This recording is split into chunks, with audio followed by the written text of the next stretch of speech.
আমরা সুন্নাহ মানি ততক্ষণ, নিজের সুবিধা আছে যতক্ষণ, ঝুঁকি আছে যেখানে, সুন্নাহ মানে না সেখানে। সুন্নাহ বেছে বেছে মানবেন, সুবিধাবাদী হবেন। সুবিধাবাদ জিন্দাবাদে মোমেন হওয়া যায় না। নবীজির সুন্নাহ মানলে জান্নাত নিশ্চিত, তবে সুন্নাহ মানতে হবে জীবনের বটম থেকে টপ। রান্নাঘর থেকে সংসদ ভবন, ব্যক্তি জীবন থেকে আন্তর্জাতিক বলয়, আপনাকে সিদ্ধান্ত নিতে হবে। আমি জান্নাতে যেতে চাইলে আমার রাসূলকে মানব। আমি থাকবো যেখানে, ইসলাম থাকবে সেখানে, মুসলিম থাকবে যেখানে, ইসলাম থাকবে সেখানে। মুসলমানরা সংসদে গেলে কোরআন দিয়ে সংসদ চলা লাগে।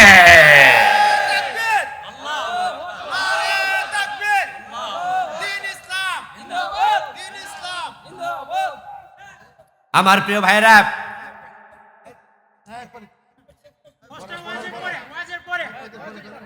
আমার প্রিয় ভাইয়েরা, ঠিক আছে ভাইকে আমরা সুযোগ দেব, বসেন এখন। আমার প্রিয় ভাইয়েরা, আলোচনার মাঝখানে কথা বলিয়েন না, প্রয়োজন একটু লিখে দেন। আমার প্রিয় ভাইয়েরা দেখুন, আপনি থাকবেন যেখানে, ইসলাম থাকবে সেখানে। এটা হলো ইসলাম। উদখুলু ফিস সিলমে কাফা। আচ্ছা, আমরা যখন টয়লেটে ঢুকি কোন পা দেই? কথা বলে না কেন ভাইয়েরা? কোন পা দেই? আচ্ছা, কেন বাম পা দেই? সুন্নাহ, রাসূলকে মানছেন। আচ্ছা, ঘুমানোর সময় কোন কাতে ঘুমান? কেন? খাওয়ার সময় কোন হাতে খান? খেয়াল করছেন না আমরা কত বড় সুন্নাহর মোত্তাবে? কেউ যদি দাঁড়ায়া ফসরাপ করে আমরা দেখলে খেপে যাই না? এই বেদ্দপ নি খাড়ায় খাড়ায় ফসরাপ করে। আর নবীজি কি খাড়ায় করছে না বসে? কিন্তু সেই মুসলমানেরা দাঁড়িয়ে ফসরাপ করা দেখলে খেপে যাও, বাম হাতে খাইতে দেখলে ভালো লাগে না। টয়লেটে বাম পা দিয়ে ঢুকছো, ডান পা দিয়ে বের হও। তোমার দেশ 54 বছর চলছে, আল্লাহর কোরআন ব্যতীত তোমার অন্তরে ব্যথা লাগে না। রাসূলকে পুরা জীবনে মানতে তুমি এখন রাজি হতে পারো নাই। ইসলাম অর্ধেক মানার ধর্মই না। ইসলাম যারা মানবে তারা পুরা মানবে, এটা ইসলামের নিয়ম। ফজরের নামাজের ফরজ কয় রাকাত? প্লিজ কথা বলুন, কয় রাকাত? 2 রাকাত। আচ্ছা, সূরা ইয়াসিন দিয়া 1 রাকাত পড়লেন, পরে বাড়ি চলে গেলেন, সওয়াব হবে অর্ধেক, ঠিক না? কত তো পড়ছেন না? অর্ধেক তো পড়ছেন। আরে আপনার বাড়ির পাশে আব্বাস মিয়া তো 1 রাকাত তো পড়েন, আপনি তা 1 রাকাত পড়ছেন। নিজের প্রবোধ দেন, নিজের একটু বুঝ দেন না, নিজের বুঝ দেন যে আমার বাড়ির পাশে আমার স্বাস্থ্য ভাই আব্বা সাথে ঘুমায়া থাকে, হে তো ফজরের নামাজ পড়েই না, আমি তো তাও 1 রাকাত পড়ছি, আল্লাহ আমারে 50% সওয়াব দেবে, ঠিক না? এসব যুক্তি এখানে চলে না। চৈত্র মাসের রোজা, প্রচন্ড পিপাসা এবং ক্ষুধার কারণে ঘড়ির দিকে তাকায়া দেখলেন যে দিন 3টা বাজে। সবে সাদেক থেকে হিসাব করে দেখলেন মোটামুটি 7 ঘন্টা 8 ঘন্টা রোজা হয়ে গেছে, আর মাত্র 2 ঘন্টা 2.5 ঘন্টা বাকি আছে। এখন যদি ইফতার করি তাহলে 80% সওয়াব পাবো, ঠিক না? একজন ব্যাককল মুসলমানও পাবেন না যে 3টা বাজে ইফতার করে। সে বোঝে কষ্ট যাহাই হোক ওই সূর্য ডোবা পর্যন্ত রোজা রাখা লাগে, অর্ধেকটা রোজা চলে না। কিন্তু ইসলাম ঘরে মানো, বাহিরে মানো না, মসজিদে মানো, আদালতে মানো না, এখানে মানো, ওখানে মানো না। অর্ধেক ইসলাম মানা সিস্টেম নাই, মানলে পুরা জীবনে মানতে হয়। নবীজি সাল্লাল্লাহু আলাইহি সাল্লামকে অনুসরণ করতে সকল উম্মত বাধ্য, না হয় জান্নাত নাই। নবীজির উম্মত হলে জান্নাত, এটা কিন্তু ভাববেন না। নবীজি বলেছেন আমার উম্মত হবে 73 দল। কয় দল? তার মাঝে জান্নাতি হবে কয় দল? মাত্র 1 দল। তো বাকি 72 দল কি নবীজির উম্মত না? قال رسول الله صلى الله عليه وسلم تفترق أمتي على 73 ملة كلهم في النار إلا واحدا। প্রিয় নবী বলেন আমার উম্মত গুলো 73 দলে বিভক্ত হবে, 72 দল জাহান্নামে চলে যাবে, মাত্র 1 দল জান্নাতে যাবে। কারণটা কি রে ভাই? উম্মত এত দল, জান্নাতি এত কম। কারণ পুরা জীবনে নবীজিকে মেনে চলবে এমন লোকের সংখ্যাও সমাজে বড়ই কম। এখন কারা কোথায় যাচ্ছে সেটা দেখা দরকার নাই, আপনি একা হলো আল্লাহর জান্নাতের দিকে যেতে হবে। আল্লাহর বক্তব্য কি জানেন? ফাস্তাবিকুল খায়রাত, তোমরা জান্নাতের দিকে, কল্যাণের দিকে প্রতিযোগিতা করে দৌড়াও। শব্দের ডিজাইন দেখেন, ফাস্তাবিকুল খায়রাত, প্রতিযোগিতা। নরমাল দৌড় দিও না, কল্যাণের দিকে দৌড়াও বলে নাই, প্রতিযোগিতা করে দৌড়াও। আমরা যখন ছোটকালে স্কুলে পড়েছি, এখনো স্কুলগুলোতে ডিসেম্বর মাসে পরীক্ষা শেষ হয়ে গেলে 10-15 দিন বন্ধ থাকে, পরে জানুয়ারি শুরুতে 1 সপ্তাহ 1.5 সপ্তাহ খেলা চলে। ওখানে high jump, long jump, 100 metre দৌড় ছিল। এখন এই দৌড়ের জন্য যে ছাত্র 5 জন দাঁড়াইছিল তারা প্রত্যেকে প্রতিযোগী। গেম টিচারের হাতে হচ্ছে বাঁশি, যেই মাত্র তিনি ফু দেবেন 5 জন একসাথে দৌড় মারবে। এটাকে বলা হয় প্রতিযোগিতার দৌড়, মুসাবাকা। ফাস্তাবিকুল খায়রাত, কল্যাণের দিকে প্রতিযোগিতা করে দৌড়াও। সহজ সরল কথা, উত্তর দিন তো, যে 5 জন তারা প্রতিযোগিতার দৌড় দিচ্ছে, 5 জনের লক্ষ্য কি? ফার্স্ট, মানে হলো আমি সবের আগে। আল্লাহর জান্নাতে যাওয়ার জন্য চিন্তা মাথায় থাকতে হবে যে আমাকে সবার আগে জান্নাতে যেতে হবে। ওই যুদ্ধের মাঠে সাহাবী খেজুর খাচ্ছিলেন না? রাসূল বলেছেন যে শহীদ হলে জান্নাত। খেজুর খায় নাই, আর বলছে তাহলে সময় নষ্ট করব না, সময় তো অনেক লম্বা, খেজুর খেতে অনেক সময় লেগে যাবে, এত সময় আমি জান্নাতে যেতে দেরি করতে চাই না। সাহাবীরা আমাদের প্রেরণা, তারা আমাদের ইন্সপিরেশনের জায়গা, তাদেরকে পড়ে আমরা ইন্সপায়ার্ড হই। আল্লাহর জান্নাতে যাওয়ার জন্য প্রতিযোগিতা করো। 5 জন ছাত্র দৌড় মারলো, টিচার হুইসেল দেওয়ার পর একজন 10 হাত গিয়ে পড়ে গেল, আর দৌড়ালো না। বাকি 4 জন কি দাঁড়াবে না দৌড়াবে? কথা বলেন। একটু পরে আরেকজন থেমে গেল, বাকি কয়জন? ওই 3 জন কি দাঁড়ায় থাকবে না দৌড় মারবে? একটু পরে আরেকজন থেমে গেল, বাকি কয়জন? ওই 2 জনের কি দাঁড়াবে না দৌড়াবে? আরেকজন যদি খুচট খেয়ে পড়ে যায়, ওই একজন বাকি আছে, সে কি দাঁড়ায় থাকবে না দৌড়াবে? আল্লাহর জান্নাতের দিকে দৌড়াতে হবে। দুনিয়ার কেউ যদি জান্নাতের পথে নাও যায়, বিজয়ের জন্য কাজ করলেন মক্কায় 13 বছর। কত বছর? এই 13 বছর মক্কায় তিনি দিনের বিজয় করতে পারলেন না, কারণ মক্কার সংসদ ভবনের নাম ছিল দারুন নাদওয়া। ওই দারুন নাদওয়াতে আবু জেহেলরা প্রিয় নবীজিকে কোরআন নিয়ে ঢুকতে দেয় নাই, বরং তারা দারুন নাদওয়াতে বসে মিটিং করে সিদ্ধান্ত নিছে, লা তাসমাউ লিহাযাল কুরআন, মুহাম্মদ যেখানে কোরআন পড়বে শুনতে যেও না, কোরআন শোনা যাবে না। নাউজুবিল্লাহ পড়েন।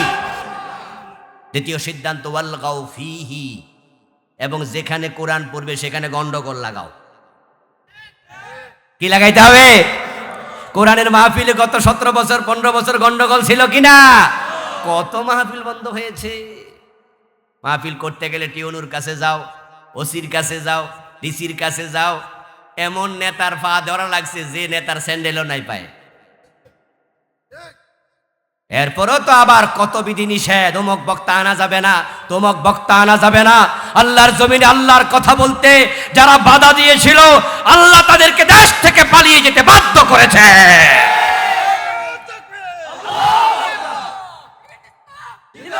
প্রিয় ভাইয়েরা, নবীজি সাল্লাল্লাহু আলাইহি ওয়াসাল্লাম 13টা বছর মক্কায় চেষ্টা করলেন, পারলেন না।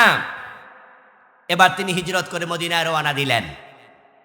হিজরতের পথে তিনি ভাবছেন, মদিনায় গিয়ে যদি দেখি মদিনার সংসদে আরেক আবু জেহেল বসে আছে, তাহলে কোরআনের বিজয় করব কেমনে? বিজয়ী হওয়ার অর্থ কি? বিজয়ী হওয়ার অর্থ হলো তার কথা মতো অধীনস্থরা চলবে। যেমন আমাদেরকে সামনের নির্বাচনে ভোট দেওয়ার পর যে দল বিজয়ী হবে, রাষ্ট্রে তাদের কর্তৃত্ব তৈরি হবে, ঠিক না? তারা যে আইনগুলো বানাবে, আমরা যারা এই দেশে থাকি তাদের আইন মানতে আমরা বাধ্য হব। না মানলে আমাদেরকে পুলিশ এসে ধরে নিয়ে যাবে। আমরা তাদের আইন যদি না মানি, তাহলে নির্দিষ্ট অথরিটি আমাদের বিরুদ্ধে মামলা দিয়ে দেবে। যারা বিজয়ী হয় তাদের কথা মেনে চলতে হয়। এখন নবীজি ভাবছেন, মদিনায় গিয়ে যদি দেখি সেখানে সংসদে আরেক আবু জাহেল বসে আছে, কোরআন নিয়ে ঢুকতে না পারি, হিজরত করে লাভটা কি? মানুষের মনের খবর জানে কে? কথা বলেন না, কে? নবীজির মনের খবর কি আল্লাহ জানেন না? সাথে সাথে জিবরিলকে পাঠাইয়া দিলেন। জিবরিল আমিন এসে কোরআন মাজিদের একটা আয়াত নাজিল করে দিলেন, ওয়াকুর রাব্বি আদখিলনি মুদখালা সিদকিন ওয়া আখরিজনি মুখরাজা সিদকিন ওয়াজআল লি মিন লাদুনকা সুলতানান নাসীরা। সুবহানাল্লাহ পড়ে। হে রাসূল, আপনি আল্লাহর কাছে একটু দোয়া করে নেন, হে আল্লাহ, আমাকে তুমি মক্কা থেকে উত্তমভাবে বের করো, মদিনায় উত্তমভাবে পৌঁছিয়ে দাও। আর আয়াতের শেষ অংশ, এটা কোরআনের আয়াত, আয়াতের শেষ অংশ, ওয়াজআল লি, তুমি আমার দেও, মিন লাদুনকা, তোমার পক্ষ থেকে, সুলতানা, রাষ্ট্র ক্ষমতা, নাসীরা, যেটা আমাকে দিন বিজয়ে সাহায্য করবে। নবীজিকে আল্লাহ দোয়া শিখায়, রাষ্ট্র ক্ষমতা চাও। আর আমরা হুজুররা রাষ্ট্র ক্ষমতার কথা কইলে আপনারা মুসল্লিরা কোন এ হুজুরটা বেশি বালানা, এ হুজুর রাজনীতি করে। তো আমার রাসূল আল্লাহর কাছে রাষ্ট্র ক্ষমতা চাইলো, এবং ওই দোয়াটা, কোরআনের আয়াতটা আল্লাহর কোরআনে এখনো আছে না নাই? নবীজি রাষ্ট্র ক্ষমতা কেন চেয়েছেন? ব্যক্তিগত কোনো সুবিধা, দুনিয়ার কোনো বাড়ি গাড়ির জন্য? তিনি চেয়েছেন যে আমার কোরআনের যে বিজয় হওয়া লাগবে, আইন লাগবে, রাষ্ট্র ক্ষমতায় না গেলে আইন প্রতিষ্ঠিত করা যায় না। এই যে আজকের মাহফিলে আমরা তো আলহামদুলিল্লাহ এখানে অনেক লোক, আমরা সবাই মিলে যদি একটা কথা একমত হই, সেটাকে আইন হবে। আমরা যদি বলি বাংলাদেশে আগামী সপ্তাহ থেকে সুদ বন্ধ, আপনারা বলবেন হ্যাঁ, আইন হয়ে যাবে। কিন্তু সংসদে 151 জন এমপি যদি বলে হ্যাঁ, নবীজিকে আল্লাহ দোয়া শিখালেন, রাসূলুল্লাহ সাল্লাল্লাহু আলাইহি ওয়াসাল্লাম আল্লাহর শিখানো দোয়াটা করলেন রাস্তায়, হিজরতের পথে, মদিনায় যাওয়ার আগে দোয়া কবুল হয়ে গেছে। নবীজি মদিনায় পৌঁছে দেখেন মদিনার পুরা পরিবেশ অনুকূল। আউস, খাজরাজ, বনু নজির, বনু কোরাইজা, বনু কাইনুকা, মক্কার মুমিনেরা, মক্কার মুশরিকেরা, মদিনার মুমিনেরা, মদিনার মুশরিকেরা, সব মানুষ মিটিং কইরা একসাথ হইয়া নবীজিকে বলে, এখন থেকে আপনি মদিনার নেতা, আপনার কথা মতো আমরা চলবো। নবীজিকে তারা বরণ করলেন। আপনার কাছে আমার প্রশ্ন, দোস্ত, আমার রাসূল তো ইসলামকে বিজয়ী করলেন মদিনা যাওয়ার পর, এবং তিনি বললেন আল ইসলামু ইয়ালু ওয়ালা ইউলা আলাই, ইসলাম হচ্ছে বিজয়ী ধর্ম, এটা পরাজিত হতে আসে নাই। আবার হাদিসটা শোনাচ্ছি, قال رسول الله صلى الله عليه وسلم الاسلام يعلو ولا يعلى علي, ইসলাম বিজয়ী হতে এসেছে, পরাজিত হতে আসে নাই। এবার আপনাদের কাছে আমার জিজ্ঞাসা, 54 বছরে বাংলাদেশে ইসলাম কি পরাজিত না বিজয়ী? সবাই বলেন, পরাজিত না বিজয়ী? ইসলামকে বিজয়ী করার চেষ্টা করা দরকার আছে না নাই? বাংলার ইসলাম সংসদ কোরআন দিয়ে চলবে, ইসলাম দিয়ে চলবে, সেজন্য কাজ করতে আপনারা রাজি আছেন না নাই? দুই হাত তুলে দেখান কারা কারা রাজি। নবীজি সাল্লাল্লাহু আলাইহি ওয়াসাল্লাম যেভাবে করছেন, যখন করছেন, যেমনে করছেন, উম্মত প্রতিটা কাজ ঠিক সেভাবে করবে। এটাই হচ্ছে নবীকে মানা, এটাই নবীজিকে মেনে চলা। নবীজি মাগরিবের নামাজ পড়ছেন কয় রাকাত ফরজ? সবাই দয়া করে কথা বলুন, কয় রাকাত? যদি কেউ 4 রাকাত পড়ে, একটু বেশি পড়লো, সওয়াব আর একটু বেশি হবে, ঠিক না? বাতিল। ইয়েস, আমাদের দেশে তো আমরা কিছু কিছু কাম একটু বাড়তি করি, বাড়তি কইরা কই অসুবিধা কি? এমন আছে না যে আপনি কিছু করলেন, এটা হাদিসে নাই, তো না থাকার পরেও আমরা বললাম ভাই এটা তো বেদাত, এটা তো হাদিসে নাই। আমরা কই নাই কি, ঠিক আছে, কিন্তু অসুবিধা কি? যুক্তির নাম ইসলাম না দলিলের নাম ইসলাম? আমাদের কিছু অতি আবেগী ভাই আছে যারা আজানের আগেও দুরূদ শরীফ পড়ে, এমন কিছু এলাকা আছে? আছে।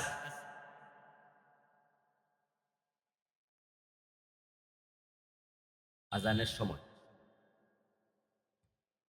প্রিয় ভাই, বলছিলাম যে আজানের আগে দুরূদ শরীফ পড়লেন কেন? হাদিসে তো নাই। নবীজি তার দুজন সাহাবীকে আজান শিখিয়েছেন। ওনার মুয়াজ্জিন ছিল দুইজন, একজন হযরত বেলাল, আরেকজন আবু মাহযুরা রাদিয়াল্লাহু তাআলা আনহুমা। দুজন ছিলেন নবীজির মুয়াজ্জিন। এই দুইজনকে রাসূল আজান শিখিয়েছেন। আল্লাহু আকবার। আজকের মাহফিলের সম্মানিত প্রধান অতিথি, বিশিষ্ট আইনজীবী, বিশিষ্ট রাজনীতিবিদ, ভাইকে চেয়ার দেন, একটা চেয়ার দেন। মহতারাম অ্যাডভোকেট রোকন রাজা ভাই আমাদের সাথে এসেছেন, উপস্থিত হয়েছেন, ভাইকে ধন্যবাদ জানাচ্ছি। প্রিয় ভাই, বলছিলাম নবীজির দুজন মুয়াজ্জিনকে নবীজি আজান শিখিয়েছেন। আজান শুরু করেছেন শিখানো আল্লাহু আকবার কি দিয়ে? কথা বলতে হবে প্লিজ। কি বলে আজান শুরু হবে? কার তাকবীর হবে? হুয়াল আউয়ালু ওয়াল আখিরু ওয়াজ জাহিরু ওয়াল বাতিন। সবার আগে কে? জোরে বলেন, সবার আগে কে? এজন্য আজানটা শুরু হবে কি দিয়ে? আল্লাহু আকবার দিয়ে। সকল কাজ শুরু হয় কার নামে? আল্লাহর নামে। বিসমিল্লাহ দিয়ে শুরু হয়নি? কার নামে? নবীজিও শিখাইছে আজান আল্লাহু আকবার, আল্লাহর নামে শুরু করো। এখন আমাদের কিছু আবেগী বাইক না, আসসালাতু আসসালামু আলাইকা ইয়া রাসূলুল্লাহ, দুরূদ শরীফ। আরে ভাই, আপনি আল্লাহকে ভালোবাসবেন, নবীকেও ভালোবাসবেন, আল্লাহর কথাও মানবেন, নবীর কথাও মানবেন, কিন্তু সবার উপরে কে? আপনি যে আল্লাহ শব্দের আগে দুরূদ শরীফ ঢুকাই দিলেন, তাহলে আপনি কাকে প্রাধান্য দিলেন? রাসূলকে। আল্লাহর উপরে রাসূলকে জায়গা দেওয়ার সুযোগ কি আদৌ আছে?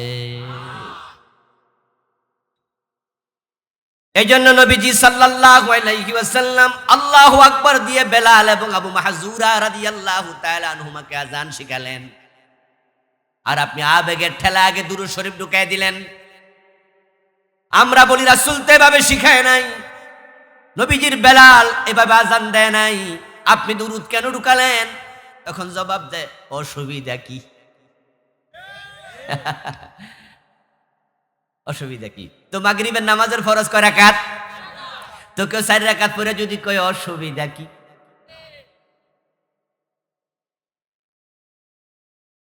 নবীজিকে অনুসরণ করা ফরজ। এজন্য তিনি যা বলেছেন উম্মত তাই বলবে, তিনি যা করেছেন উম্মত তাই করবে, তিনি যেভাবে করেছেন যখন করেছেন উম্মত সেভাবে করবে।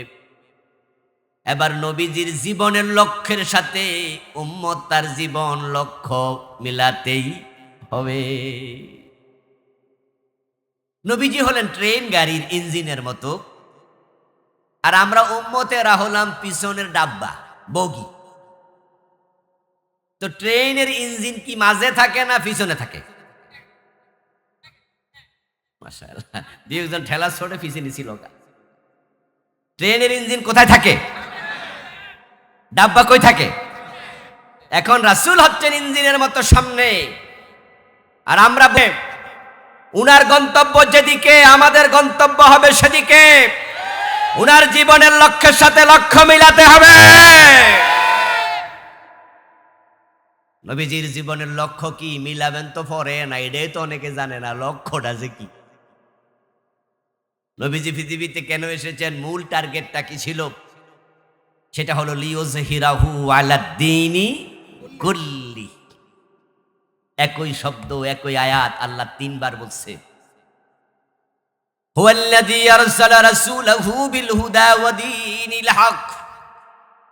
তিনি আল্লাহ, যিনি তার রাসূলকে দুনিয়ায় প্রেরণ করেছেন দ্বীনে হক দিয়ে, ইসলাম দিয়ে। বিল হুদা, হুদা মানে কোরআন, কোরআন দিয়ে তিনি পাঠাইছেন, ইসলাম দিয়ে পাঠাইছেন। কেন পাঠালেন? লিইয়ুযহিরাহু আলাদ-দীনি কুল্লিহি। উদ্দেশ্য হলো আমার রাসূল সমাজে যত আইন আছে, বিধান আছে, মতবাদ আছে, আদিয়ানে বাতেলা আছে, সবগুলোর উপরে আমার ইসলামকে তিনি বিজয় করে দেবেন।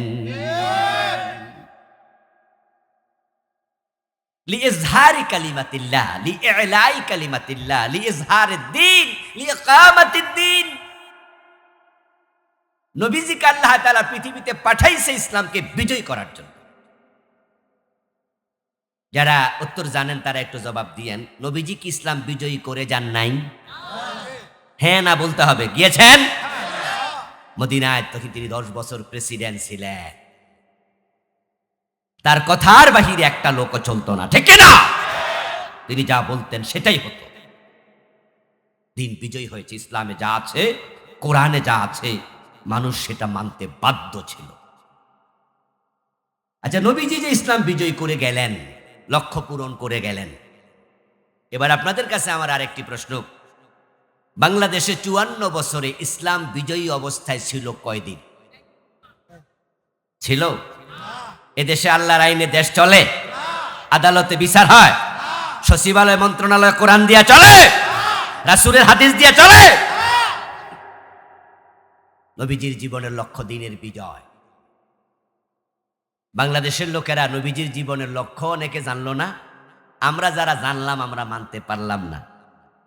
নবীজির জীবনের লক্ষ্যের সাথে আমাদের জীবনের লক্ষ্য অনেকের মিলে নাই।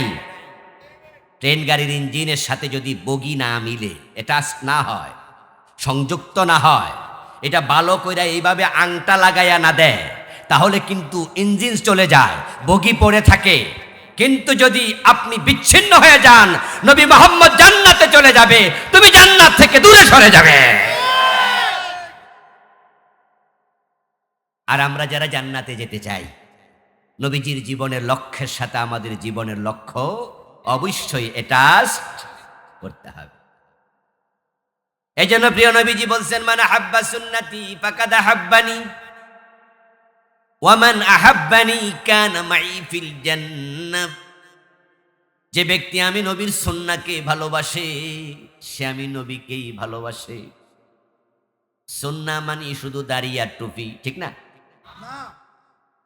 বাংলাদেশের লোক সুন্নত কইলে মনে করে পায়জামা পাঞ্জাবি, দাড়ি টুপি না সোয়াক পাগড়ি। ও দোস্ত না, এগুলো সুন্নাহর ছোট ছোট অংশ। মূল সুন্নাহ হলো নবীজির জীবনের ফরজ আমল এবং হারাম তরক, যেগুলার নাম সুন্নাহ ওয়াজিবা। আর এই যে টুপি আমার মাথায় আছে, খুলে ফেললাম, কোনো গুনাহ হইছে? টুপি দিলে সওয়াব আছে, খুললে গুনাহ নাই। এটা সুন্নাহ আল মুস্তাহাব্বা, উত্তম সুন্নত। কিন্তু সুর ধরে হাত কাটা, এটাও তো নবীজির সুন্নত। তিনি বলছেন, আমার মেয়ে ফাতেমা চুরি করলে আমি ফাতেমার হাতও কেটে দেব। এই সুর ধরে হাত কাটার যে বিধান, যে সুন্নাহ, যে আইন, এটা উত্তম নাকি ফরজ? এটা মুস্তাহাব না ফরজ? এখন বাংলার জমিনে রাসূলের জীবনের লক্ষ্যটা বাস্তবায়ন হয় নাই, এটা আমরা অনেকেই জানি না। না জানার কারণে যারা জানি তারা মানি না, না মানার কারণে 92% মুসলমান আছে, এদেশে ইসলাম খুঁজে পাওয়া যায় না। এদেশের সংসদ ভবনে ইসলাম নাই। এই দেশের সংসদে যদি 5 ঘন্টা লাগাতার অধিবেশন চলে, সংসদ অধিবেশন যখন চলে সকাল 10টা 11টায় শুরু হয় না, সন্ধ্যা পর্যন্ত তো হয়, লাগাতার 4 ঘন্টা 5 ঘন্টা 6 ঘন্টা হয়। এই 6-7 ঘন্টা আল্লাহর কোরআন দিয়ে কতক্ষণ সংসদ চলে?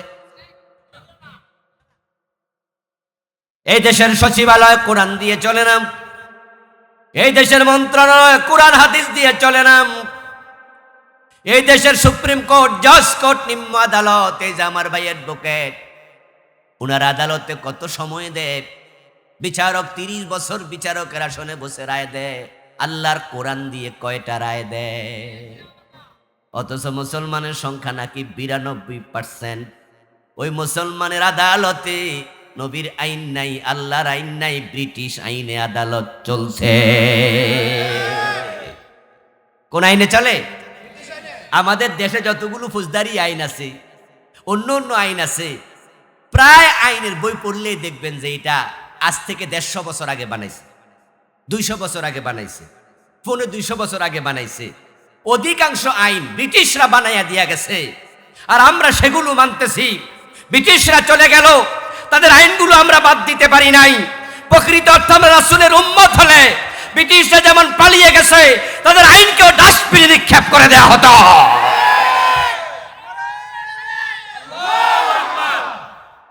প্রিয় ভাইরা, নবীজি সাল্লাল্লাহু আলাইহি ওয়াসাল্লামকে মেনে চলা ফরজ, ওনার জীবনের লক্ষ্যের সাথে জীবনের লক্ষ্য মিলানোটাও ফরজ।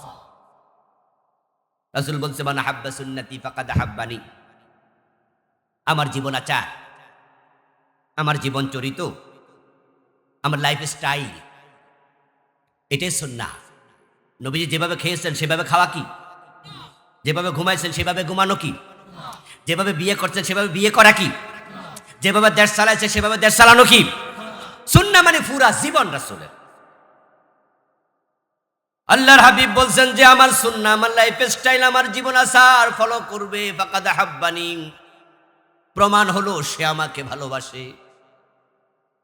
নবীকে ভালোবাসে কারা? নবীর জীবনের সুন্নাহ মেনে চলে যারা। দিন একবার দাড়ি কামাইয়া কয় আমি সুন্নি, ঠিক না? মোসও কামায়, দাড়িও কামায়, সব কামাইয়া বেড়া বেড়ি সাজে। আল্লাহ পুরুষের মুখে দাড়ি দিছে কেন? আল্লাহ পার্থক্য করছে, এটা বেড়ি না, এটা বেড়া। তো দিন একবার দাড়ি কামাইয়া তুমি বেড়ি সাজ্জা তুমি কও তুমি নাকি মহা সুন্নি। মাঝে মাঝে বিড়িও টানে, গাঁজাও টানে, এমন সুন্নিও আছে না নাই? তুমি কয় নাম্বারে সুন্নি দোস্ত? সুন্নি শুধু দাবি করার নাম? নামের আগে লেখার না জিনিস। মান আহাব্বা সুন্নতি ফাকাদ আহাব্বানি।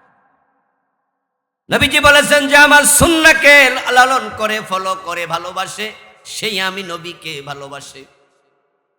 ওয়া মান আহাব্বানি কানা মাই ফিল জান্নাহ।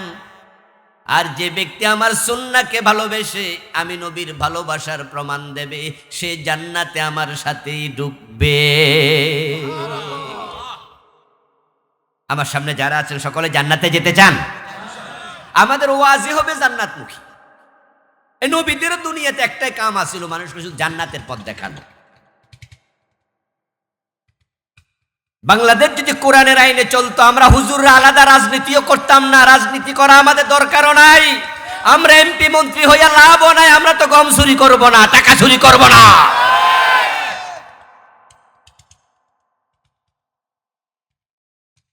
গত 8-10 দিন আগে কুমিল্লা থেকে আসছিলাম এক মাহফিল করে যখন রওনা দিয়েছি, তখন ওই এলাকার এমপি প্রার্থী লোক পাঠাইছে আমার কাছে। আমি গাড়ি স্টার্ট দেবো, এর মাঝে লোক আইসা কয়, হুজুর আপনার সাথে এমপি সাহেব ডাকা যাবে, মানে এমপি প্রার্থী আর কি, আমার সাথে ডাকা যাবে আমার গাড়িতে করে। পরে আমি বললাম যে কেন, ওনার গাড়ি নাই? কয় না। তো পরে এমপি সাহেবরা আমার গাড়ি তুললাম, গাড়ি তুলে সামনে বয়ে আমি কইলাম যে কি এমপি সাহেব, এটা গাড়িও নাই? কয় কুমিল্লা এসে একটা হাওলাত নিছি, এখন যেহেতু কুমিল্লা থেকে চলে যাচ্ছি, হাওলাত তেরা রাইকা গেছি, আপনার গাড়ি তুলছি। দোস্ত আমার, এই লোকেরা নিজের টাকা খরচ করে না, তাই টাকা দিয়ে ভোট কিনবে না। আপনারা তাদের কাছে টাকা চাইয়েন না, কারণ টাকা পকেট থেকে টাকা দিলে আবার চুরি করে উসুল করার চিন্তা মাথায় ঢুকবে।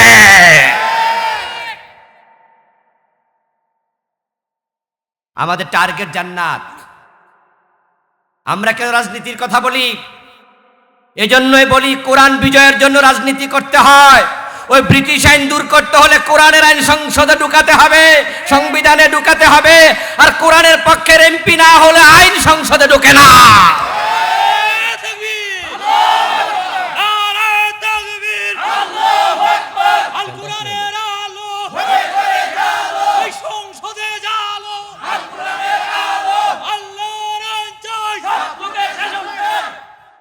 প্যান্ডা আমার দিকে দেন, ওইটাও আমার দিকে দিয়েন তো একটু কষ্ট করে, আমরা একটু পিছনে আসুন, একটু বাতাস আসুন।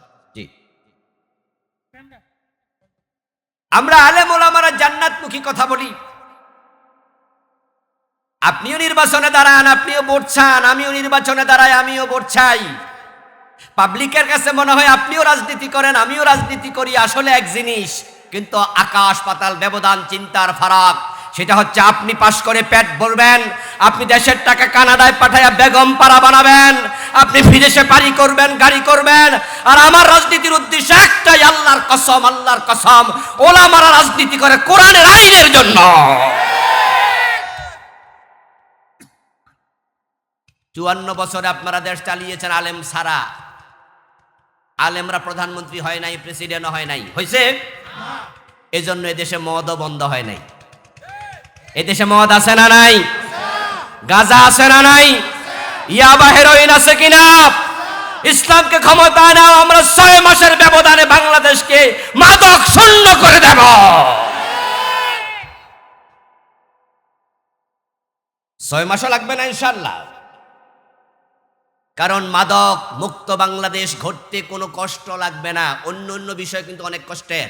দারিদ্রতা বিমোচন করতে আমাদের লেগে যাবে 1 যুগের বেশি হয়তো।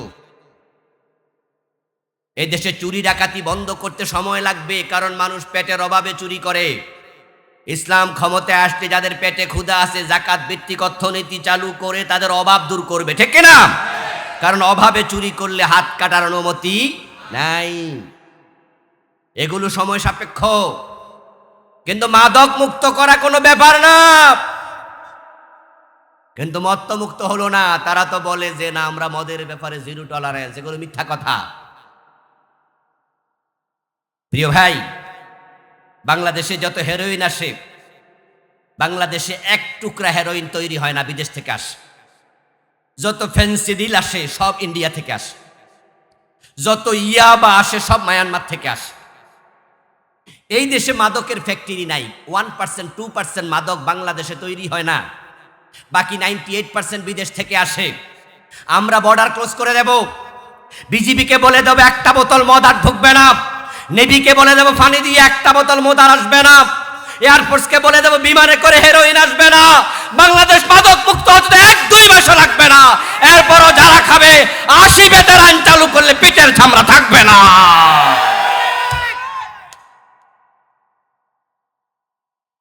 আপনারা বলুন তো, মদ কি কেউ পেটের ক্ষুধা খায়? কোন মদখোর জীবনে কইছে ক্ষুধা বেশি লাগছিল জন্য একটু মদ খাইছি? তো এটা কেন খায়? ফাও, এটা নেশা। চোর ধরে আমরা হাত কাটতে সময় নেব, ইসলাম এসে চোর ধরে হাত কাটবে না। ইসলাম আসবে, দারিদ্রতা মুক্তির কর্মসূচি হাতে নেবে, যাকাত চালু করবে, গরিবদের বাড়িতে ওমরের মতো কাঁধে করে আটার বস্তা নেতারা পৌঁছিয়ে দেবে। ওমর পৌঁছান নাই? সুবহানাল্লাহ। দারিদ্রতা মুক্তির পর তারপরে চোর ধরে হাত কাটা শুরু হবে। সময় নেব আমরা। এজন্য যারা চুরি টুরি করেন বেশি ভয় পাইয়েন না, কারণ আমরা তো চোর ধরে হাত কাটার কথা কইলে অনেকে লাভ দিয়ে ওঠে, কয় যে খাইছে কাম, তাহলে ভাত খামো কি দিয়া? আমরা অভাব দূর করবো আগে। কিন্তু মাদক তো কেউ পেটের ক্ষুদায় খায় না, সে ফাও খাবে কেন? এটা হারাম। এই জন্য তোমার রাজনীতি আমার রাজনীতি এক না। আমাদের উদ্দেশ্য আল্লাহর জান্নাত। আমরা যারা কোরআনের রাজনীতির কথা বলি, আমরা আল্লাহর জান্নাতের জন্যই বলি। নবীজি বলছেন কানা মাই ফিল জান্নাহ। এখন উম্মত হওয়ার পর যে ব্যক্তি নবীজি সাল্লাল্লাহু আলাইহি ওয়াসাল্লামকে মানবে না, অনুসরণ করবে না, নবীজি বলছেন ওই উম্মতটা আল্লাহর জান্নাত পাবে না। قال رسول الله صلى الله عليه وسلم كل امتي يدخلون الجنة إلا من أبى। রাসূল বলেন যে আমার সব উম্মত জান্নাতে যাবে, তবে অস্বীকারী উম্মত জান্নাতে যাবে না। সাহাবী প্রশ্ন করলেন মান আবা ইয়া রাসূলুল্লাহ, হে প্রিয় নবী, কে অস্বীকারী উম্মত? রাসূলুল্লাহ জবাব দেন মান আতাআনি দাখালাল জান্নাহ ওয়া মান আসানি ফাকাদ আবা। যে আমি নবীকে অনুসরণ করে জীবন চালায় সে জান্নাতি, আর যে আমাকে মানতে রাজি হয় না সে জাহান্নামী। কথা কি বুঝতে পারতেছেন? হাদিসের মেসেজ কি ক্লিয়ার না? জান্নাতে যেতে হলে নবীকে মানতেই হবে।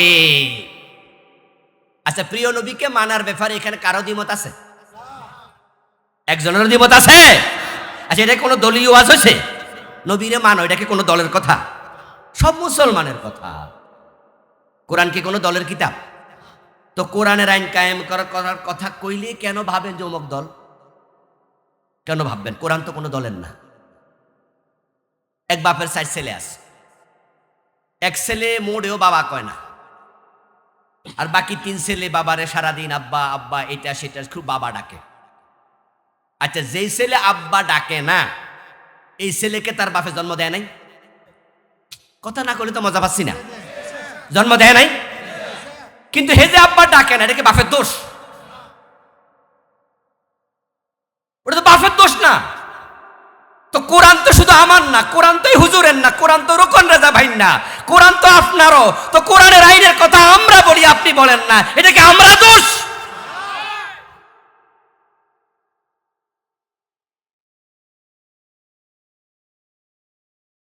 আপনার বাপেরে আপনি বাপ ডাকবেন না, যে ডাকে হে দোষ দিবেন নাকি? যে আমার বাকি 3 ভাই ভালা না, এরা শুধু আব্বা আব্বা করে। বেটা জন্মদাতা বাবারে তুই বাপ ডাকস না, উল্টা ওদের দোষ দেশ। তুই তো জঘন্য মানুষ, তুই তো নিমক হারাম, ঠিক নয় কি? কোরআন তো কোনো দলের কিতাব না, এটা তো সব মুসলমানের কিতাব, সব মানুষের কিতাব।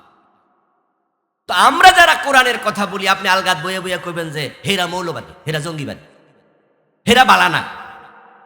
দোস্ত, তুমি ভালো মানুষ না, অপেক্ষা করো। ইন্না রাব্বাকা লাবিল মিরসাদ, আল্লাহ থেকে পলাইতে পারবে না, আল্লাহ অপেক্ষা করছে। গত 15 বছর 17 বছর কোরআনওয়ালাদের সাথে যারা দুর্ব্যবহার করছে, বাংলাদেশও থাকতে পারে না, দিল্লিতে ফলাইছে। ধরাটা মূলত কার? এই জন্য কোরআনওয়ালাদের সাথে আঙ্গুল তুলে কথা বলো না, চ্যালেঞ্জ দিতে যেও না। কোরআনওয়ালাদের সাথে কথা বলতে সাবধানে বলিও। আমাদের মাঝে এমন লোক আছে যারা তাহাজ্জুদ মিস করে না, যারা আল্লাহর দ্বীনের জন্য হাসতে হাসতে ফাঁসির মঞ্চে যেতে রাজি হয়ে যায়। ওদের বিরুদ্ধে কথা বলবে, আল্লাহ তাআলা তোমাকে এমন এক জায়গায় বেজ্জতি করব, কল্পনাও করতে পারবা না। মায়ের কোলে বসায় বেজ্জতি করে ছেড়ে দেবে। নবীজিকে অনুসরণ করা ফরজ, এটা জান্নাতে যাওয়ার মাধ্যম। অতটুকু আর শোনার পরে এখন আমার শ্রোতাদের মাঝে মনে মনে একটা মোটামুটি তৃপ্তি আইছে, যাক তাহলে জান্নাত মোটামুটি নিশ্চিত। কারণ নবীজিকে আমরা অনুসরণ করি, তাই তো মাহফিলে এসেছি। নবীজিকে অনুসরণ করি, তাই তো মাথায় টুপি দিয়েছি। নবীকে অনুসরণ করি, তাই তো মুখে দাড়ি রেখেছি। নবীকে অনুসরণ করি, তাই তো ডান পা দিয়ে মসজিদে ঢুকি। তাই জান্নাত পাওয়া সহজ।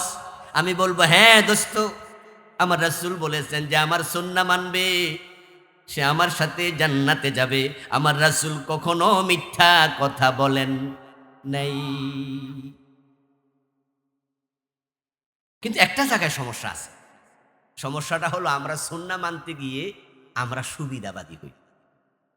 মানে আমরা পুরাটা মানি না, কিছু কিছু মানি। যেমন দাড়ি, টুপি, পায়জামা, পাঞ্জাবির সুন্নত অ্যাভেলেবেল আছে। আমরা সুন্নাহ মানি ততক্ষণ, নিজের সুবিধা আছে যতক্ষণ, ঝুঁকি আছে যেখানে, সুন্নাহ মানে না সেখানে। মসজিদে ঢুকতে সবাই কোন পা দেয়? কথা বলেন, কোন পা? বের হতে কোন পা? মাগরিবের ফরজ 3 রাকাত। ইমাম যদি 2 রাকাত পরে সালাম ফিরায়, আমরা কি সালাম ফিরাবো? আমরা লোকমা দেব। ওই ইমাম যদি আমার বাবা হতো, তাও বাবারেও মানব না, লোকমা কিন্তু দেব। কারণ আমার রাসূল পড়ছেন মাগরিব ফরজ, তাই বাবা আপনাকে এখানে মানি না, রাসূল মান। রাসূল, বাহ, সুন্নাহ মানার ক্ষেত্রে আমরা কত সিরিয়াস, বা ফেরো সারি না। তাহলে বেহেশত আপাতত নিশ্চিত। এত সোজা। ওই মসজিদে গিয়ে হুজুরের লোকমা দিলে জান্নাত মিলে যাবে, এত সোজা না। এই যে আপনাদের কিশোরগঞ্জ জজ কোর্ট আছে, জজ কোর্টে 5 ওয়াক্ত নামাজ পড়ে এমন 2-4 জন জজ নাই, হাকিম নাই, বিচারক নাই। জোহরের নামাজ পড়তে জজ সাহেব মসজিদে ঢুকলো, ইমাম সাহেব 2 রাকাত পড়ার পরে আত্তাহিয়াতু পড়তে ভুলে গেল। তো আত্তাহিয়াতু পড়তে মনে নাই, উনি সোজা আল্লাহু আকবার কইয়া দাঁড়ায় গেল। পেছন দিয়া সব মানুষ লোকমা দিল, জজও লোকমা দিল। কারণ মাসালা সবাই জানে, 2 রাকাত পড়ার পর জোহরের নামাজে আত্তাহিয়াতু পড়া ওয়াজিব। ইমাম ভুল করেছে তাই লোকমা দিছে। ইমাম সাহেব পরে সাউ সিজদা দিয়া নামাজ মোটামুটি শেষ করছে। জজ সাহেব এবার আদালতে গিয়ে বিচারকের আসনে বসে চুরির মামলার রায় দিছে। চুরির মামলার রায় দেয়া শরীয়তের বিধান কি? জেলে দেও না হাত কাটো? জজ কি জেলে দেয় না হাত কাটে? অথচ হাত কাটার রায় দেয়া নফল না ফরজ? ইমাম সাহেব ভুল করছিল ফরজে না ওয়াজিবে? তো সবাই মিলে লোকমা দিছে কিসে কিসে? ওয়াজিবে। আর হাকিম সাহেব নিজে মিস করছে কি? উনিও লোকমা দিল ওয়াজিবে, ফরজের খবর নাই। দোস্ত আমার, নামাজ হুজুরকে লোকমা দিলেন, হুজুর ভুল করলে ছার নাই। ওই নামাজিদের মাঝে ব্যবসায়ী আছে, নামাজিদের মাঝে চাকরিজীবী আছে। ওই ব্যবসায়ী যখন নামাজ শেষ করে দোকানে যায়, তখন সে ওজনে কম দে, মালে বেজাল দেয়। এমন নামাজিও দু চারজন ব্যবসায়ী আছে না নাই? হুজুরের লোকমা দিল ওয়াজিবে, অথচ ওজনে কম দেয়া হারাম, উনার হারামের খবর নাই। যে মুসল্লি চাকরিজীবী হুজুরকে লোকমা দেয়, উনি আবার ঘোষ না দিলে ফাইলে সিগনেচার করে না। ঘোষ খাওয়া জায়েজ না হারাম? তো হুজুরের ওয়াজিবে লোকমা দেয়, নিজের হারামের খবর নাই। সুন্নাহ বেছে বেছে মানবেন, সুবিধাবাদী হবেন। সুবিধাবাদ জিন্দাবাদে মোমেন হওয়া যায় না। নবীজির সুন্নাহ মানলে জান্নাত নিশ্চিত। তবে সুন্নাহ মানতে হবে জীবনের বটম থেকে টপ, রান্নাঘর থেকে সংসদ ভবন, ব্যক্তি জীবন থেকে আন্তর্জাতিক বলয়। আপনাকে সিদ্ধান্ত নিতে হবে, আমি জান্নাতে যেতে চাইলে আমার রাসূলকে মানব। আমি থাকবো যেখানে ইসলাম থাকবে সেখানে, মুসলিম থাকবে যেখানে ইসলাম থাকবে সেখানে। মুসলমানরা সংসদে গেলে কোরআন দিয়ে সংসদ চলা লাগে।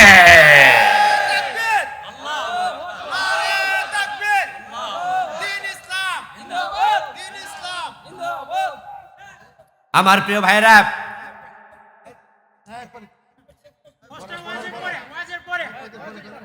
আমার প্রিয় ভাইয়েরা, ঠিক আছে ভাইকে আমরা সুযোগ দেব, বসেন এখন। আমার প্রিয় ভাইয়েরা, আলোচনার মাঝখানে কথা বলিয়েন না, প্রয়োজন একটু লিখে দেন। আমার প্রিয় ভাইয়েরা, দেখুন, আপনি থাকবেন যেখানে ইসলাম থাকবে সেখানে, এটা হলো ইসলাম। উদখুলু ফিস সিলমে কাফা।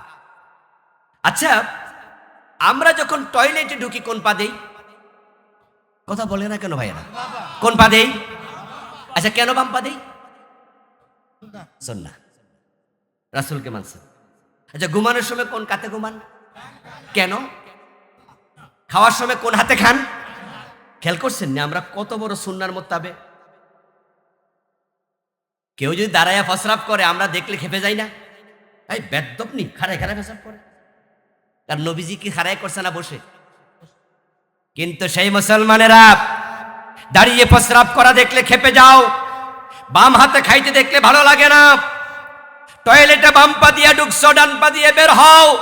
তোমার দেশ 54 বছর চলছে, আল্লাহর কোরআন ব্যতীত তোমার অন্তরে ব্যথা লাগে না। রাসূলকে পুরা জীবনে মানতে তুমি এখন রাজি হতে পারো নাই। ইসলাম অর্ধেক মানার ধর্মই না। ইসলাম যারা মানবে তারা পুরা মানবে, এটা ইসলামের নিয়ম। ফজরের নামাজের ফরজ কয় রাকাত? প্লিজ কথা বলুন, কয় রাকাত? 2 রাকাত। আচ্ছা, সূরা ইয়াসিন দিয়া 1 রাকাত পড়লেন, পরে বাড়ি চলে গেলেন, সওয়াব হবে অর্ধেক, ঠিক না? কত? তো পড়ছেন না, অর্ধেক তো পড়ছেন। আরে আপনার বাড়ির পাশে আব্বাস মিয়া তো 1 রাকাত তো পড়েন, আপনি তা 1 রাকাত পড়ছেন। নিজের প্রবোধ দেন, নিজের একটু বুঝ দেন না, নিজের বুঝ দেন যে আমার বাড়ির পাশে আমার স্বাস্থ্য ভাই আব্বা সাথে ঘুমায়া থাকে, হে তো ফজরের নামাজ পড়েই না, আমি তো তাও 1 রাকাত পড়ছি, আল্লাহ আমারে 50% সওয়াব দেবে, ঠিক না? এসব যুক্তি এখানে চলে না। চৈত্র মাসের রোজা, প্রচন্ড পিপাসা এবং ক্ষুধার কারণে ঘড়ির দিকে তাকায়া দেখলেন যে দিন 3টা বাজে। সবে সাদেক থেকে হিসাব করে দেখলেন মোটামুটি 7 ঘন্টা 8 ঘন্টা রোজা হয়ে গেছে, আর মাত্র 2 ঘন্টা 2.5 ঘন্টা বাকি আছে। এখন যদি ইফতার করি তাহলে 80% সওয়াব পাবো, ঠিক না? একজন ব্যাককল মুসলমানও পাবেন না যে 3টা বাজে ইফতার করে। সে বোঝে কষ্ট যাহাই হোক ওই সূর্য ডোবা পর্যন্ত রোজা রাখা লাগে, অর্ধেকটা রোজা চলে না। কিন্তু ইসলাম ঘরে মানো, বাহিরে মানো না, মসজিদে মানো, আদালতে মানো না, এখানে মানো, ওখানে মানো না। অর্ধেক ইসলাম মানা সিস্টেম নাই, মানলে পুরা জীবনে মানতে হয়।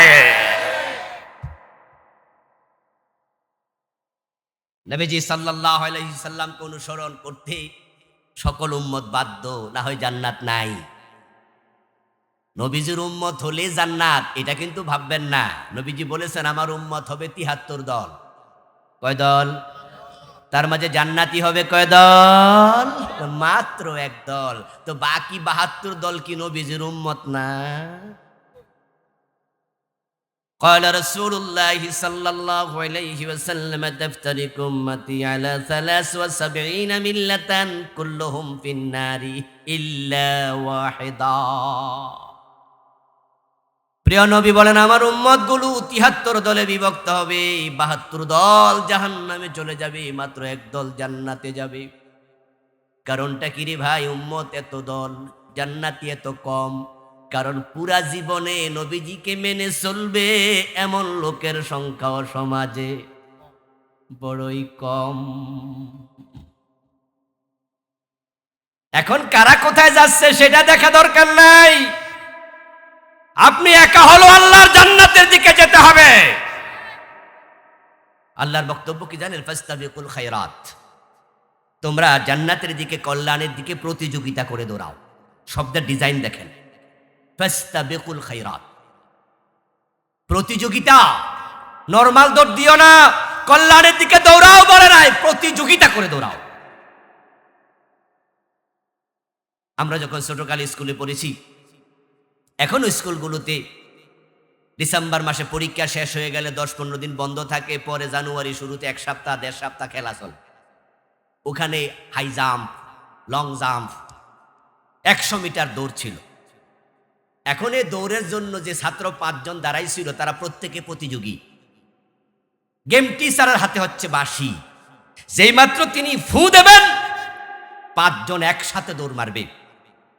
এটাকে বলা হয় প্রতিযোগিতার দৌড়, মুসাবাকা। ফাস্তাবিকুল খায়রাত, কল্যাণের দিকে প্রতিযোগিতা করে দৌড়াও। সহজ সরল কথা, উত্তর দিন তো। যে 5 জন তারা প্রতিযোগিতার দৌড় দিচ্ছে, 5 জনের লক্ষ্য কি? ফার্স্ট, মানে হলো আমি সবের আগে। আল্লাহর জান্নাতে যাওয়ার জন্য চিন্তা মাথায় থাকতে হবে যে আমাকে সবার আগে জান্নাতে যেতে হবে। ওই যুদ্ধের মাঠে সাহাবী খেজুর খাচ্ছিলেন না? রাসূল বলেছেন যে শহীদ হলে জান্নাত। খেজুর খায় নাই, আর বলছে তাহলে সময় নষ্ট করব না। সময় তো অনেক লম্বা, খেজুর খেতে অনেক সময় লেগে যাবে, এত সময় আমি জান্নাতে যেতে দেরি করতে চাই না।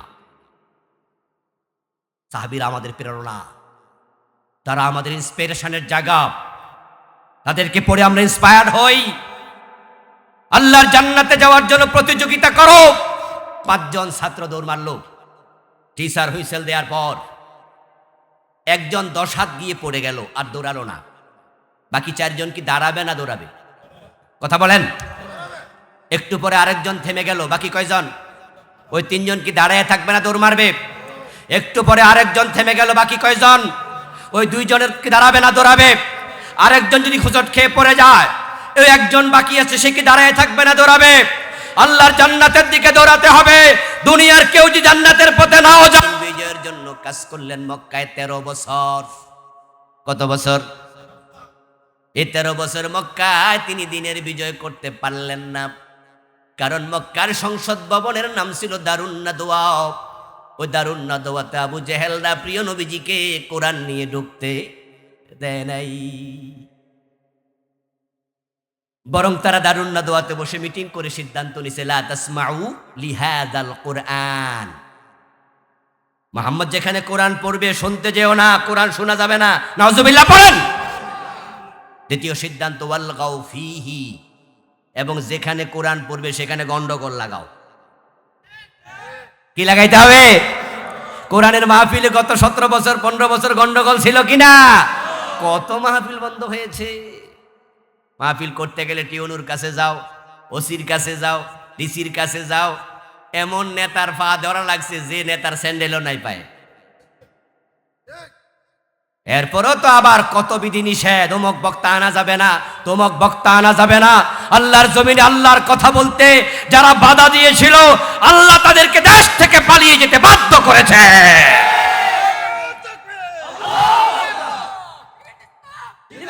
প্রিয় ভাইয়েরা, নবীজি সাল্লাল্লাহু আলাইহি ওয়াসাল্লাম 13টা বছর মক্কায় চেষ্টা করলেন, পারলেন না। এবার তিনি হিজরত করে মদিনায় রওনা দিলেন। হিজরতের পথে তিনি ভাবছেন, মদিনায় গিয়ে যদি দেখি মদিনার সংসদে আরেক আবু জেহেল বসে আছে, তাহলে কোরআনের বিজয় করব কেমনে? বিজয়ী হওয়ার অর্থ কি? বিজয়ী হওয়ার অর্থ হলো তার কথা মতো অধীনস্থরা চলবে। যেমন আমাদেরকে সামনের নির্বাচনে ভোট দেওয়ার পর যে দল বিজয়ী হবে, রাষ্ট্রে তাদের কর্তৃত্ব তৈরি হবে, ঠিক না? তারা যে আইনগুলো বানাবে, আমরা যারা এই দেশে থাকি তাদের আইন মানতে আমরা বাধ্য হব। না মানলে আমাদেরকে পুলিশ এসে ধরে নিয়ে যাবে। আমরা তাদের আইন যদি না মানি, তাহলে নির্দিষ্ট অথরিটি আমাদের বিরুদ্ধে মামলা দিয়ে দেবে। যারা বিজয়ী হয় তাদের কথা মেনে চলতে হয়। এখন নবীজি ভাবছেন, মদিনায় গিয়ে যদি দেখি সেখানে সংসদে আরেক আবু জেহেল বসে আছে, কোরআন নিয়ে ঢুকতে না পারি, হিজরত করে লাভটা কি? মানুষের মনের খবর জানে কে? কথা বলেন না, কে? নবীজির মনের খবর কি আল্লাহ জানেন না? সাথে সাথে জিবরিলকে পাঠাইয়া দিলেন। জিবরিল আমিন এসে কোরআন মাজিদের একটা আয়াত নাজিল করে দিলেন, ওয়াকুর রাব্বি আদখিলনি মুদখালা সিদকিন ওয়া আখরিজনি মুখরাজা সিদকিন ওয়াজআল লি মিন লাদুনকা সুলতানান নাসীরা। সুবহানাল্লাহ পড়ে। হে রাসূল, আপনি আল্লাহর কাছে একটু দোয়া করে নেন, হে আল্লাহ, আমাকে তুমি মক্কা থেকে উত্তমভাবে বের করো, মদিনায় উত্তমভাবে পৌঁছিয়ে দাও। আর আয়াতের শেষ অংশ, এটা কোরআনের আয়াত, আয়াতের শেষ অংশ, ওয়াজআল লি, তুমি আমার দেও, মিন লাদুনকা, তোমার পক্ষ থেকে, সুলতানা, রাষ্ট্র ক্ষমতা, নাসীরা, যেটা আমাকে দিন বিজয়ে সাহায্য করবে। নবীজিকে আল্লাহ দোয়া শিখায়, রাষ্ট্র ক্ষমতা চাও। আর আমরা হুজুররা রাষ্ট্র ক্ষমতার কথা কইলে আমরা মুসল্লিরা কোন এ হুজুরটা বেশি বালানা, এ হুজুর রাজনীতি করে। তো আমার রাসূল আল্লাহর কাছে রাষ্ট্র ক্ষমতা চাইলো, এবং ওই দোয়াটা, কোরআনের আয়াতটা আল্লাহর কোরআনে এখনো আছে না নাই? নবীজি রাষ্ট্র ক্ষমতা কেন চেয়েছেন? ব্যক্তিগত কোনো সুবিধা, দুনিয়ার কোনো বাড়ি গাড়ির জন্য? তিনি চেয়েছেন যে আমার কোরআনের যে বিজয় হওয়া লাগবে, আইন লাগবে, রাষ্ট্র ক্ষমতায় না গেলে আইন প্রতিষ্ঠিত করা যায় না। এই যে আজকের মাহফিলে আমরা তো আলহামদুলিল্লাহ এখানে অনেক লোক, আমরা সবাই মিলে যদি একটা কথা একমত হই, সেটাকে আইন হবে। আমরা যদি বলি বাংলাদেশে আগামী সপ্তাহ থেকে সুদ বন্ধ, আপনারা বলবেন হ্যাঁ, আইন হয়ে যাবে। কিন্তু সংসদে 151 জন এমপি যদি বলে হ্যাঁ, নবীজিকে আল্লাহ দোয়া শিখালেন, রাসূলুল্লাহ সাল্লাল্লাহু আলাইহি ওয়াসাল্লাম আল্লাহর শিখানো দোয়াটা করলেন রাস্তায়, হিজরতের পথে, মদিনায় যাওয়ার আগে দোয়া কবুল হয়ে গেছে। নবীজি মদিনায় পৌঁছে দেখেন মদিনার পুরা পরিবেশ অনুকূল। আউস, খাজরাজ, বনু নজির, বনু কোরাইজা, বনু কাইনুকা, মক্কার মুমিনেরা, মক্কার মুশরিকেরা, মদিনার মুমিনেরা, মদিনার মুশরিকেরা, সব মানুষ মিটিং কইরা একসাথ হইয়া নবীজিকে বলে, এখন থেকে আপনি মদিনার নেতা, আপনার কথা মতো আমরা চলবো। নবীজিকে তারা বরণ করলেন। আপনার কাছে আমার প্রশ্ন, দোস্ত, আমার রাসূল তো ইসলামকে বিজয়ী করলেন মদিনা যাওয়ার পর, এবং তিনি বললেন, আল ইসলামু ইয়ালু ওয়ালা ইউলা আলাই, ইসলাম হচ্ছে বিজয়ী ধর্ম, এটা পরাজিত হতে আসে নাই। আবার হাদিসটা শোনাচ্ছি, قال رسول الله صلى الله عليه وسلم الاسلام يعلو ولا يعلى علي, ইসলাম বিজয়ী হতে এসেছে, পরাজিত হতে আসে নাই। এবার আপনাদের কাছে আমার জিজ্ঞাসা, 54 বছরে বাংলাদেশে ইসলাম কি পরাজিত না বিজয়ী? সবাই বলেন, পরাজিত না বিজয়ী? ইসলামকে বিজয়ী করার চেষ্টা করা দরকার আছে না নাই? বাংলার ইসলাম সংসদ কোরআন দিয়ে চলবে, ইসলাম দিয়ে চলবে, সেজন্য কাজ করতে আপনারা রাজি আছেন না নাই? দুই হাত তুলে দেখান কারা কারা রাজি।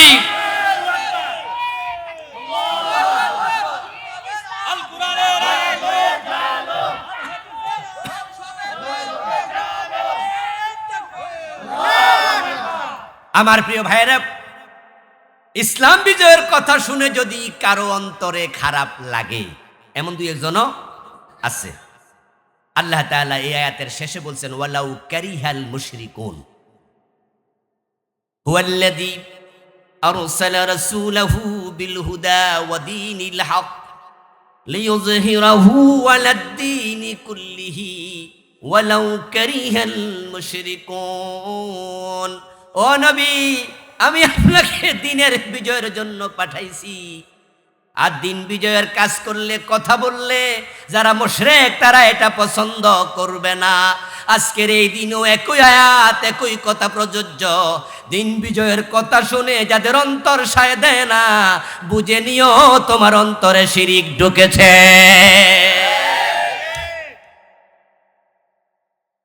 কথাটা কার ওয়ালাউ কারিহাল মুশরিকুন কথাটা কার তো আল্লাহর কথা কি কখনো মিথ্যা হয় তাহলে দিন বিজয়ের কথা কিন্তু আমি বলেছি আমি অমুক দলের কথা বলিনি যদি ওই হুজুরের মাধ্যমে দিনের বিজয় হয় আমি হুজুরের পক্ষ নেব উনার মাধ্যমে দিনের বিজয় হয় উনার পক্ষ নেব উনার মাধ্যমে দিনের বিজয় হয় উনার পক্ষ নেব আমি দলের কথা বলি না কোরআন আছে যার কাছে আমি চলে যাব তার কাছে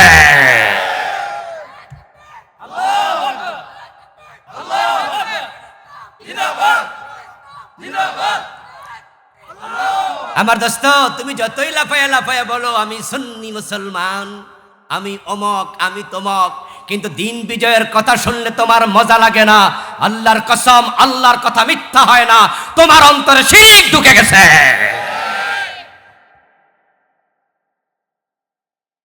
সূরা শুরার 13 নম্বর আয়াত যেখানে আল্লাহ তাআলা আনাকিমুদ্দিন ওয়ালা তাতাফাররাকু বলেছেন ঠিক ওই আয়াতের মাঝে আল্লাহ বলছে হে নবী যাদের অন্তরে শিরিক আছে আপনি এই কথা বললে তাদের পছন্দ হবে না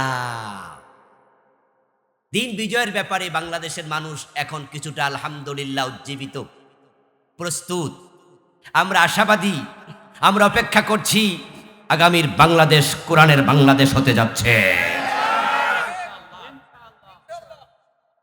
আমরা আশাবাদী আল্লাহ বাংলাদেশের দিকে নেক নজরে তাকিয়েছে জুলাই বিপ্লব বাংলার কেউ করেনি কিছু মাত্র পোলাপানকে দিয়ে আল্লাহ যেমন আব্রাহাকে আবাবিল পাঠায়া ধ্বংস করে দিয়েছে ইউনিভার্সিটি কলেজের বাচ্চাদেরকে রাস্তায় নামায়া ওই জাহেলদেরকে আল্লাহ ধ্বংস করে দিয়েছে জুলাইয়ের পর থেকে কিন্তু ইসলামপন্থীদের এখন আলহামদুলিল্লাহ অনেকটাই বিজয়ী বিজয়ী অবস্থা কারণ এখন রামেরাও নাই বামেরাও নাই হাসানুল কিনুও নাই রাশেদ খান মেননও নাই তাদের দোসররাও দিল্লিতে পালিয়ে গিয়েছে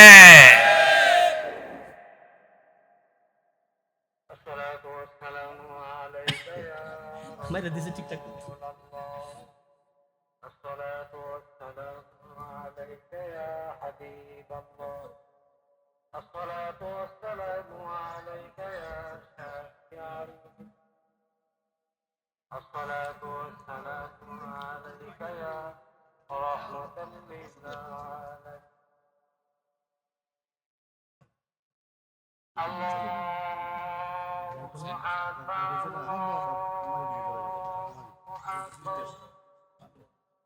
الله أكبر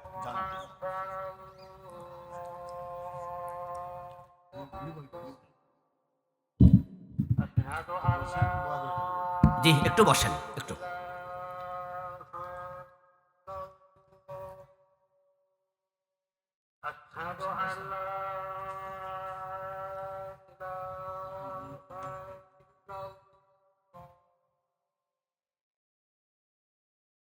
أشهد أن محمدا رسول الله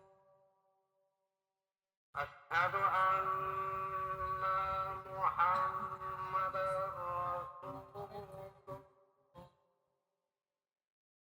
حي على الصلاة حي على الصلاة حي على الفلاح حي على الفلاح الله أكبر الله أكبر لا إله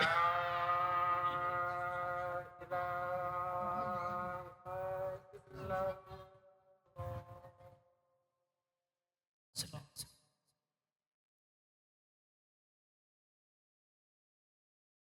প্রিয় ভাইরা, আমরা বলছিলাম আগামীর বাংলাদেশ ইসলামের বাংলাদেশ হতে যাচ্ছে, আমরা অপেক্ষায় আছি। বলেন ইনশাআল্লাহ। এদেশের সুন্নি মুসলিম তাওহীদি জনতা, আমরা সবাই দিন কায়েমের ব্যাপারে এবার এক কাতারে আসতে চাই। আমাদের চিন্তার মাঝে ভিন্নতা আছে, মাসলাকে ভিন্নতা আছে, মাযহাবি ভিন্নতা আছে।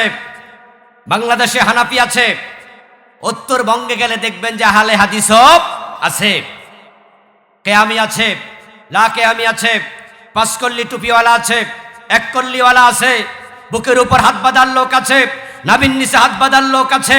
এই জাতীয় চিন্তার ভিন্নতা আছে, এটা থাকবে, কিন্তু আমরা এক জায়গায় অভিন্ন হতে চাই, একটা স্লোগানে এক হতে চাই, মাসলাক যার যার, ইসলাম সবার।